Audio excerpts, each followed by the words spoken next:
സാറേ, അപ്പോ ഡിസസോസിയേറ്റ് ചെയ്യുമ്പോൾ ആദ്യം ട്രാൻസ് ലെവലിൽ ആയിട്ട് റിലാക്സ് ചെയ്തായിട്ട് പിന്നെ എന്താണ് ചോദിക്കേണ്ടത്?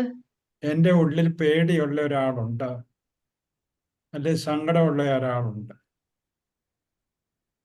എനിക്ക് സങ്കടമില്ല.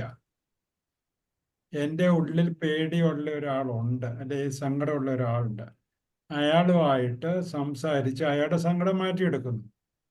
ഞാനിപ്പോ എന്താ സംഭവിക്കുന്നത്? ഞാൻ ഒന്നായിട്ടല്ലേ ഇപ്പൊ ഇരിക്കുന്നത്. ഞാൻ സങ്കടമാകുന്നു.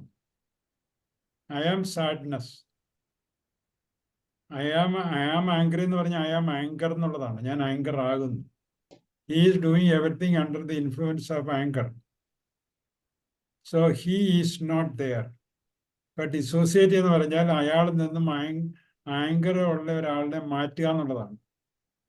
എന്നിട്ട് അയാൾ ദേഷ്യമുള്ള ആളായിട്ട് സംസാരിച്ചിട്ട് അയാളോട് പറയണം, നീ ഇങ്ങനെയൊക്കെ ദേഷ്യപ്പെട്ടിരുന്നാൽ ശരിയാവുക എന്നൊക്കെ ചോദിച്ച് കാര്യങ്ങൾ മനസ്സിലാക്കി കൊടുക്കുക. ഇതാണ് ഡിസോസിയേഷൻ.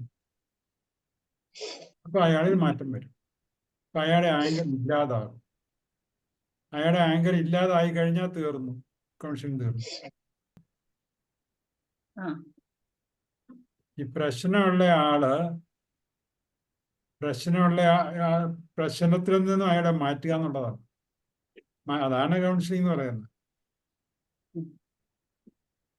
അപ്പൊ ഈ പ്രശ്നമുള്ള ആളിനെ കാണാനുള്ള ഒരു ലെവലിൽ ഇയാൾ എത്തിക്കഴിഞ്ഞാൽ അതാണ് ഡിസോസിയേഷൻ. രണ്ടുപേരും കൂടെ ഉണ്ടാക്കി തിരിക്കുക. എന്നിട്ട് പ്രശ്നമുള്ള ആളുടെ പ്രശ്നം അലിഞ്ഞില്ലാണ്ടാവും. അത്രേ ഉള്ളൂ.